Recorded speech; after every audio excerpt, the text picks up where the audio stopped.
নমস্কার, আমি দেবরাজ, ম্যাকটেকের টেকনিশিয়ান। তো এটা হচ্ছে A1466-এর ডিসপ্লে। এটা হচ্ছে কাস্টমারের। হ্যাঁ, যখন দিয়েছিলেন তখন এর সমস্যা ছিল হচ্ছে পুরো ল্যাপটপটা ডেড ছিল। আমরা সুতরাং মাদারবোর্ডটা রিপেয়ার করার পর অন করার পর দেখলাম ডিসপ্লেতে ইস্যু আছে। তখন ওনাকে বললাম, তখন উনি বললেন ডিসপ্লেটাও চেঞ্জ করে দিতে। এবার যেহেতু ওনার ডিসপ্লে ইস্যু আছে, পুরো প্যানেলটা চেঞ্জ করার কোনো প্রয়োজন নেই, শুধুমাত্র এলসিডি যে স্ক্রিনটা আছে, এলসিডি স্ক্রিনটা চেঞ্জ করলেই ওনার প্রবলেম সলভ হয়ে যাবে।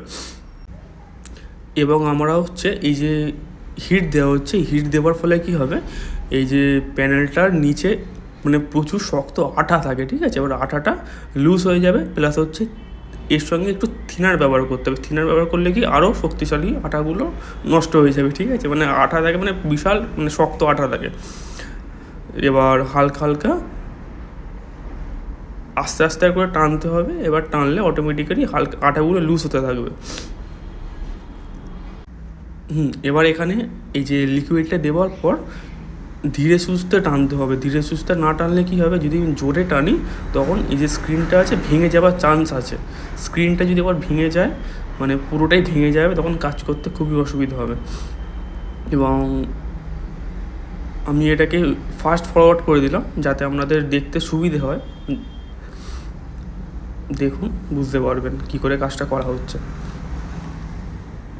এটা একটু সময় সাপেক্ষ, ঠিক আছে, কারণ এই যে একটা দিক খুলে গেলে মোটামুটি পুরোটা খুলে যাবে। এই একটা দিক খুলতে গেলেই একটু সময়টা লাগে। আর আমি রিপেয়ারিং ফিল্ডে আছি মোটামুটি 10 বছর হয়ে গেল। আর আমি ব্লগ করছি এই নতুন। আর আমার যদি কথাবার্তায় বা যদি কিছু ভুল হয়ে থাকে, আপনারা ক্ষমা করবেন, নিজেদের ভাই মনে করে মাফ করে দেবেন, ঠিক আছে। তো এবার দেখুন আস্তে আস্তে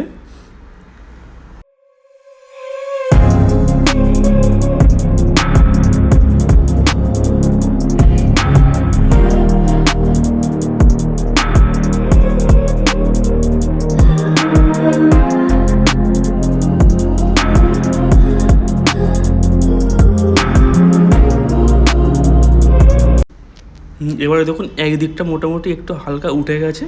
এবার কতটা সহজে এই প্যানেলটা উঠে যাবে দেখুন। এই হালকা করে টানছি, টানতে অটোমেটিক্যালি পুরো উঠে যাবে। আর আমাদের মনে রাখতে হবে যেন লিকুইডটা ভিতরে না ঢুকে যায়, একদম অল্প লিকুইডটা দিতে হবে। লিকুইডটা দিচ্ছেন বলে পুরোটা ঢেলে দিলেন বা অনেকটা বেশি পড়ে গেল, ওরকম যেন না হয়। কারণ নিচেতে ব্যাকলাইট থাকে, ব্যাকলাইট যদি ড্যামেজ হয়ে যায় তাহলে এই যে প্যানেলটা চেঞ্জ করছি পুরো খাটুনিটাই বৃথা হবে, প্লাস হচ্ছে এটাকে রিপেয়ার করা যাবে না, পুরো প্যানেলটাকে চেঞ্জ করতে হবে, বুঝতে পারলেন।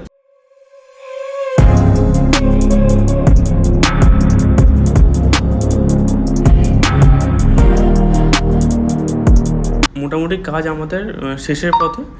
একদিকটা খুলে গেছে পুরোটাই।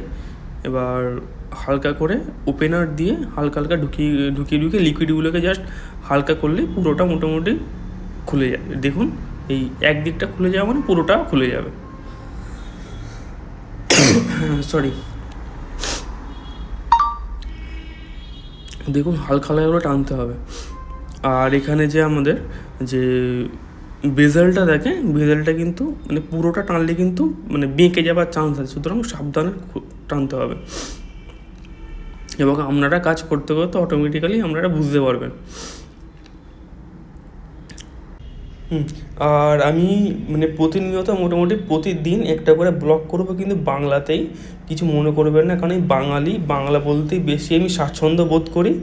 আর যদি আপনাদের বাংলা শুনতে বা বুঝতে অসুবিধে হয়, আমি এই চ্যানেলের পাশাপাশি আর একটা হিন্দিতেও করার চেষ্টা করব, কিন্তু ভবিষ্যতে, এই মুহূর্তে নয়, কিন্তু এই মুহূর্তেই বাংলাতেই করব। কারণ বাংলা শব্দটা একটা মাতৃত্বের টান পাই, ঠিক আছে। তো যেহেতু বাঙালি, আর আপনারা দেখুন, আমরা দেখতে অটোমেটিক্যালি বুঝে যাবেন কী করে কী রিপেয়ারিংটা হচ্ছে। কারণ প্রথমেটাই প্যানেলটা খুলতে গেলেই মোটামুটি অনেকক্ষণ সময় লেগে যায়।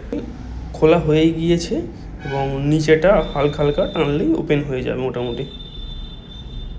এই হালকা হিটও দিতে হবে, প্লাস কারণ হিট না দিলে শুধু থিনার দিলে কিন্তু সমস্যা হলেও হতে পারে। সুতরাং হালকা হিট, হালকা থিনার, এরকমভাবেই পুরোটা খুলতে হবে। দেখুন পুরোটা ওপেন হয়ে গেছে। এবার বুঝতেই পারছেন আশা করি কী করে কি খোলা হলো।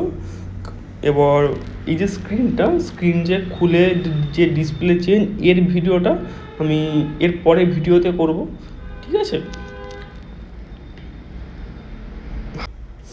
আর হালকা লিকুইড দিয়ে এটাকে পুরো ক্লিন করে নিতে হবে, অবশ্যই স্ক্রিনটাকে ফেলে দিতে হবে, কারণ স্ক্রিনটা ড্যামেজ। এই যে কোণে দেখতে পাচ্ছেন হালকা হালকা কালো কালো হয়ে গেছে, এখানে ড্যামেজ হয়ে গেছে স্ক্রিনটা। আর আপনাদেরকেও অসংখ্য ধন্যবাদ আমার এই ভিডিওটা পুরো প্রথম থেকে শেষ পর্যন্ত দেখার জন্য। আর চেষ্টা করব প্রত্যেকটা ভিডিও আপনাদের কাছে তুলে ধরার। ধন্যবাদ।